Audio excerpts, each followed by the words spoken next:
Chris Hughton, it's another point nearer to safety. What are your thoughts on the game? I thought a draw was a fair result. You know, it was a very competitive game, very tough game.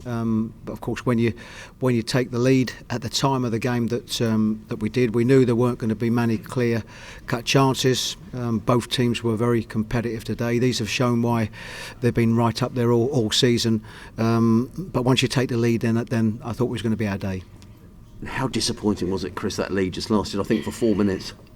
Yes, and you know, it's not the first time that's happened, and I think we did all we could. I think as regards the build up, you know, the initial build up to that goal, to make sure that we kept our shape. And I think it's a little bit fortuitous. I think it's it's a cross from the lad as opposed to a shot. So it's a disappointing one from our point of view, but. You know, they had a couple of good chances where Stockies had to make a couple of real good saves. I thought we threatened, didn't have the clear-cut chances that I think that we would have liked. But I thought we played a big part in what I thought was a decent game. You hinted there about David Stockdale. You've been very loyal to him, Chris. You know, was that a goalkeeping error for that? I think it's one that David would be disappointed with. Yes, but I also.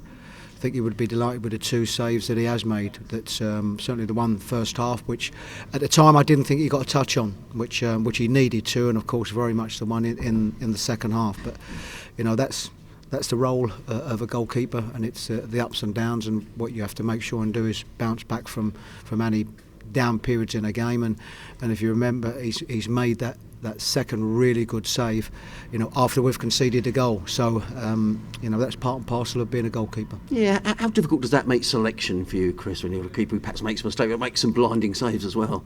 I said it's the nature of the game, and what you always have to look at. You know, he's no different to any other player as regards form up and down, how they're playing, and of course you have to have that competition right throughout the squad. But certainly, as I said, he's made two really good saves for us today. Let's talk about the other end of the pitch. You've spoken the last few weeks, Chris, about taking chances. The Albion had 2 or 3 good chances in that first half. Yes, we did, and we're finding it a little bit difficult at the moment to get the goals that we would like. I think we're getting into good enough positions. You know, we might not be as free flowing in that final third as some teams that are scoring a lot of goals, but we're getting into some really good positions, and it's just about that quality in goal to finish it off. So you know, there's always work to be done, but the majority of what we did today I was quite happy with. How much of that finishing is down to confidence, Chris? I think it's lots of things. I think it's certainly down to quality, you know, and the real sort of quality finishers in this division, your Martins and so have got that type of quality. But it's about getting in the right places at the right time. Confidence, of course, and as they showed, I think probably with their goal today, just that little bit of fortune as well. Someone who was in the right place at the right time was Bruno. What about his contribution today? I thought it was excellent today. Tough day because they had 2 out-and-out wingers, and you know, they were changing flanks at times, so he always had his hands full defensively. But his moments to get forward, I thought, were very good, timed very, very well, and I thought he was very good today. I think 6 changed today, Chris. Is that an indication you're still really searching for your best combination?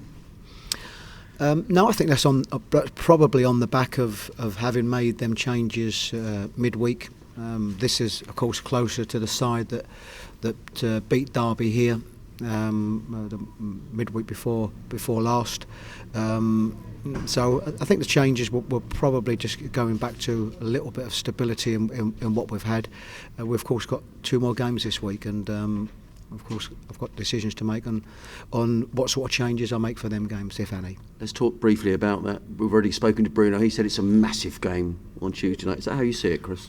They all seem to be massive at this stage of the season. With this moment, 9 games to go, and you're always looking at those that are below us at this particular moment. You know, it's that tight. You know, I think we're only 3 points away from, you know, climbing. I'm not sure how many places at this particular moment, but that's how tight it is at the moment. But it's a big game, and it's a big game because it's against a team that's below us at this moment.